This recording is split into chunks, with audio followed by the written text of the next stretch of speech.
1 по 4 декабря в Якутске проходит республиканский кинофестиваль «Республика кино», являющийся конкурсом короткометражных фильмов.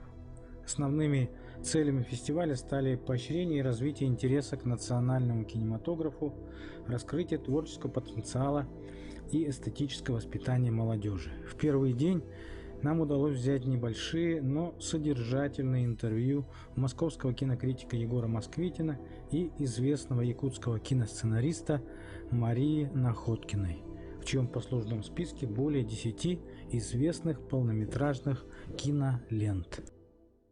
Здравствуйте, Алексей. Меня зовут Егор Москвитин. Я кинокритик, организатор нескольких фестивалей, преподаватель истории кино, истории сериалов. И здесь я, во-первых, как член жюри, то есть на мне лежит задача оценивать фильмы, но эта задача очень тяжелая и на самом деле неприятная, потому что очень трудно оценивать чужой труд, особенно если ты сам никогда не снимал кино.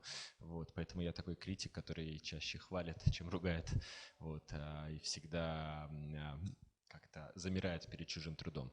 Но на самом деле задача, конечно, взять и узнать, кто еще из якутских режиссеров выстрелит в будущем, почему у вас вдруг такой пассионарный всплеск желания снимать кино, и чем на самом деле это кино отличается от любого другого. Потому что все, что мы пока знаем, это такая уже отфильтрованная фестивалями информация. Поэтому есть ощущение, что мы на самом деле смотрим только частицу якутского кино, а кино-то якутское на самом деле гораздо обширнее. Я узнал, что только на этот фестиваль было подано 100 короткометражных картин. Это немыслимо много. Вполне возможно, что есть какое-то стереотипное представление, потому что всегда, когда происходит такой неожиданный всплеск национального кинематографа, все вокруг пытаются его объяснить, и в первую очередь интерпретацией занимаются люди, критики широкого профиля, да, те, кто ездит в Канны, Венецию, Берлин и так далее. И вот сейчас, например, эти люди нам объясняют, почему корейское кино такое популярное, да, а лучше бы спросить самих корейцев. И с якутским кино, я думаю, то же самое, то есть все, что мы о нем знаем, мы знаем благодаря нескольким фильмам, которые доехали до Московского кинофестиваля, до Кинотавра. В 2016 году с фильмом «Мой убийца» Костаса Марсана. Потом я поехал на кинофестиваль, где увидел «Костер на ветру». Дальше уже был стандартный набор такого кинокритика, который смотрит якутское кино на фестивалях. Это «Надо мной солнце не садится», «Царь-птица», «Нет Бога, кроме меня», Пугало, Нуча, еще несколько картин. В общем, такой набор очень поверхностный. Поэтому как раз хочется увидеть не тех режиссеров, которых все и так знают, Новикова, Давыдова, Мункуева, а хочется посмотреть на молодых или на менее известных. Конечно, когда ты начинаешь смотреть якутское кино, но еще недостаточно много видео, то у тебя складываются какие-то свои гипотезы, почему оно такое. И вот я как раз приехал эти гипотезы проверить, то есть либо опровергнуть, либо подтвердить. Одна из гипотез, мне кажется, что ваше кино получается таким, каким получается, потому что у вас не было вот этого промежутка, такого отравляющего постмодернизма, когда над всем нужно посмеяться, там высокие чувства высмеять, трагедию упростить, иронизировать. И поэтому все истории, которые здесь рассказываются, они обладают той первозданной чистотой. И это можно сравнить с конфликтом, который существовал в кинематографе Советского Союза, когда режиссеров вроде Шукшина, например, считали такими слишком народными, слишком простыми, и им не то чтобы препятствовали, да, в большом советском кино, но как-то так на них смотрели немножко свысока, да, например, в той же Москве. И этот конфликт, он только раскалывал людей на народников и на такую прогрессивную интеллигенцию. И когда смотришь якутские фильмы, есть ощущение, что здесь такого раскола нет, и что здесь удалось как-то от этого яда, который в основном был разлит в 90-е, в нулевые, либо найти противоядие, либо просто не заразиться. Поэтому все фильмы обладают какой-то такой первозданной чистотой. Ну а вторая гипотеза связана с тем, что у вас прокат устроен таким образом, что не обязательно следовать строгой структуре, например, снимать 100-минутный фильм. И часто на фестиваль, и уже в программе фестиваля я вижу, что огромное количество состоявшихся режиссеров продолжает снимать короткометражки по 20-40 минут. То есть вы не стремитесь за какой-то стандартной формой, вы уделяете истории ровно столько времени, сколько ей нужно. Поэтому истории получаются целостными, динамичными, неизбыточными, и их интересно смотреть. Вот, посмотрим и проверим. Я училась в университете кино и телевидения в Санкт-Петербурге на кафедре драматургии. И осваивала я это, наверное, лет с 14, когда я почувствовала, что я хочу написать какую-то книгу.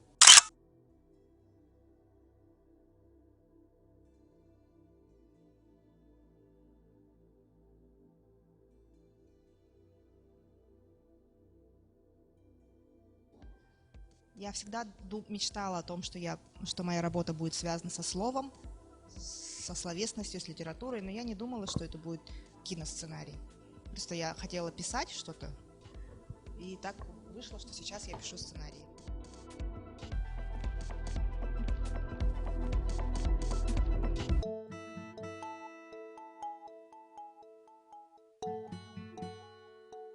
Так уж вышло, что это мой 3-й университет, то есть я училась в очень разных местах, и везде это была какая-то филологическая специальность. И когда я училась во 2-м университете уже, я поняла, что это не то, на что я рассчитываю. И мне хотелось... Когда я поступила на сценариста, мне было уже, по-моему, 20 или 21 год. То есть я была не школьница, не маленькая девочка уже, и как-то у меня уже было четко немножко оформлено то, что я хочу учиться чему-то, что связано именно с написанием уже текста. Я даже плохо помню тот момент, как именно я стала поступать туда. Просто я знала, что существует такая специальность, что туда надо отправлять работы на творческий конкурс. Я писала какие-то рассказы, публиковала здесь в «Полярной звезде», или что-то вот такое было. И я отправила эти работы, и мне сказали, приходите на экзамены, и вот я пришла. Его еще называют финал фильма. Это когда должны решиться уже все вопросы, все конфликты, которые здесь происходили. Герой после второго поворотного события, когда мы уже думали, что он умер, да, там, не знаю, он встает, вот в спортивных фильмах особенно это заметно бывает, да, в фильмах о боксе, там, да, весь такой избитый и окровавленный, он встает и, продолжает свою борьбу. Я все равно буду сражаться, да, и он, например, возвращается и говорит, нет, там, я вернусь на турнир, там, да, после того, как он плакал долго. Вот, и финальная схватка, еще ее называют, этот момент схватка, это не обязательно рукопашная, я имею в виду, да, это может быть выяснение отношений с ребенком, да, с женой. Часто бывает так, что начинается очень активно все, да, особенно вот у начинающих авторов, и потом как-то все затихает, и в конце зритель не получает, даже если фильм был хорош, не получив эту обязательную сцену, зритель не получает удовлетворения, и ему кажется, что и что? Как-то в конце обязательно должны сразиться с Даром Вейдером, и вот это все должно быть. В общем, как-то так. Еще раз подведу начало фильма. Вы заявляете всех основных персонажей. Здесь зритель должен понимать уже, кто хороший, кто плохой в вашей истории, кто злодей, что хочет главный герой, за что он будет бороться в конце. Первое поворотное событие меняет жизнь вашего героя так, что ему приходится принимать какие-то решения. Самая активная часть фильма – 2-я часть. И 2-я часть заканчивается 2-м поворотным событием, которое все пускает поезд под откос. Спасение кажется все невозможным, все плохо, мы проиграли. И 3-я часть – это уже финальная схватка.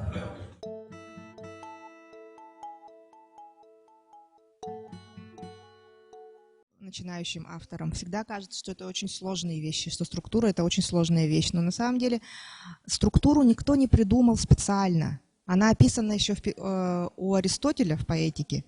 То есть это вещь, которую просто обнаружили и записали. Но это как то же самое, что у человека есть уши, глаза, ноги, руки. Никто их не придумал, не изобрел, они просто есть у человека, и все.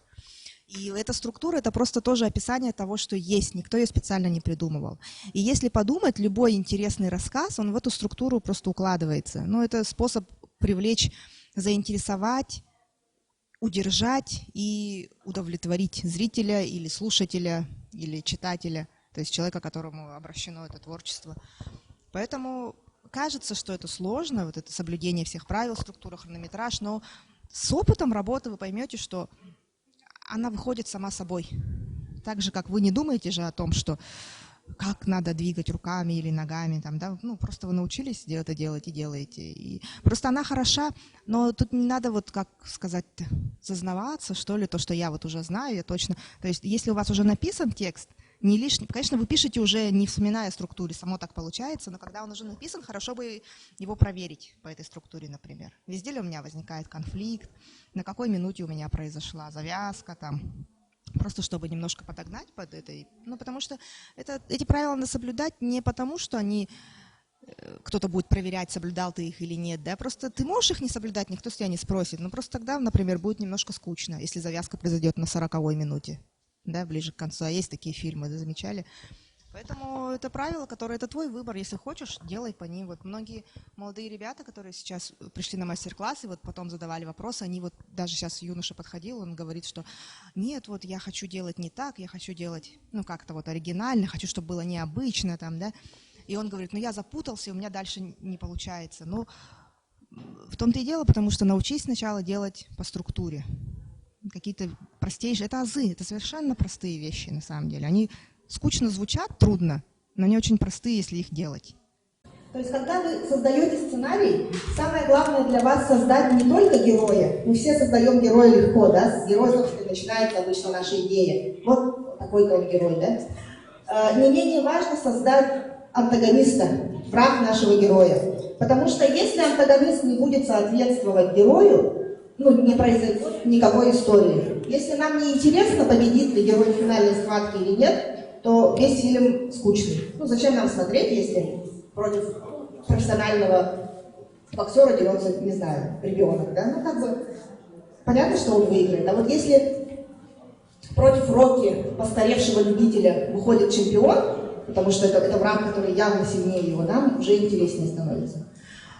Помните о том, что движущая сила вашего сценария – это конфликт. Часто приходят ко мне там начинающие сценаристы, те, кто пишет первый раз какие-то истории, и говорят, что вот вроде все есть, он рассказывает, такая интересная ситуация, так-то и так-то все случилось, но фильм как-то топчется на месте, он никак не может пойти дальше, какие-то там уж даже не до поворотных событий, просто действие стоит на месте. Помните о том, что вы должны постоянно создавать конфликт. В каждой сцене зритель должен узнавать что-то новое. Если в этой сцене зритель не узнает чего-то нового, то не происходит какого-то движения. Он просто приводит свинью и берет банку варенья и начинает мазать вареньем через каждые там полметра, там, где должна пробежать свинья. Варенье, варенье, варенье, варенье по всему маршруту и все. И свинья отпускает свинью, и она бежит вот так по вареничному следу, слизывая варенье. Слезала одно, побежала к следующему, слезала одно, побежала к следующему. И таким образом она пробегает весь маршрут, делает все, что должна была, и выбегает из комнаты. И он приводит такой пример, то, что вы должны вести зрителя как эту свинью. В каждой вашей сцене зритель должен получить свой кусочек варенья. Что-то интересное, что-то новое, что он только что узнал. В спортивных, военных фильмах о любовном треугольнике легко представить себе врага. Антагонист, понятно кто, да? Это там муж, или там злой отец, или снайпер немецкий, если речь идет о советских солдатах. Но есть такие жанры, в которых как будто бы, особенно, вот, наверное, в коротких метрах, да, в которых как будто бы нет врага. Кто враг? Не может такого быть. Ну, никто не бьет нашего героя, да? Никто там не гонится за ним с пистолетом или мечом. Но помните о том, что иногда врагом бывает система, иногда врагом бывает стихия. Фильмы о том, как люди замерзают, когда у них сломалась машина, да? Там же никто не пришел и не похолодил его, просто зима холодно. Иногда врагом бывает наводнение, цунами, вулкан. Иногда врагом бывает старость, да? То есть каждый герой. Иногда врагом бывает болезнь. То есть это не враг, это помните о том, что когда я говорю, что должен быть обязательно враг в герое. Враг, антагонист, это не обязательно другой человек. Враг должен быть понятным, ощутимым, и чтобы точно сказать, это он. И именно с этим человеком, с этим лицом будет финальная схватка. Понимаете, вы должны сразу понимать, с кем будет финальная схватка. Не должно быть такого, что мы только в конце фильма узнали, что финальная схватка с кем будет, да? Как создать конфликт? Конфликт создается тем, что вы должны, это очень важная информация, кто записывает, можете записать, соединять тех, кто не хочет быть вместе, и разъединять тех, кто хочет быть вместе. Ромео и Джульетта хотят быть вместе, да, но мы все время их разъединяем, и создается конфликт. Хотят ли быть вместе маньяк с бензопилой и девушка в бикини? Нет, но мы их соединяем. У героя должна быть четкая цель, у каждого героя. У него должно быть 3 условия, чтобы понять, получился ваш герой или нет. Первое, кто он, да? Мальчик-волшебник, девочка, которая живет в зале, или там кто там она была, и так далее. Кто этот герой? Второе, что хочет? Найти друзей, стать счастливым, да? Уехать из дома дяди и тети, попасть на бал, тоже стать счастливой, да? То есть первое, кто, второе, что хочет, и третье, что для этого делает, да? Что делает? Ну, Гарри Поттер старается, учится в Хогвартсе, там, да, воюет в драках. В общем, если вы ответите на эти 3 вопроса, кто, что хочет и что делает, вы, в принципе, получите образ вашего героя, и вот уже у вас будет устраиваться что-то такое. Точно такой же список сделайте для антагониста.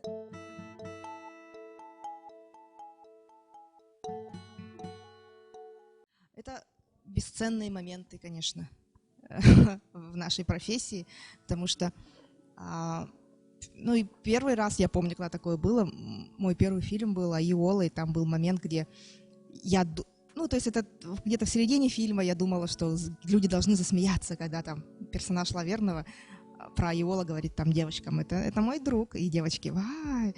И я так помню, что мы сидели на премьере, и в этот момент зал засмеялся, и это было очень странное ощущение. Я редко бываю на съемках, ну, потому что моя работа заканчивается тогда, когда начинается работа всей съемочной группы.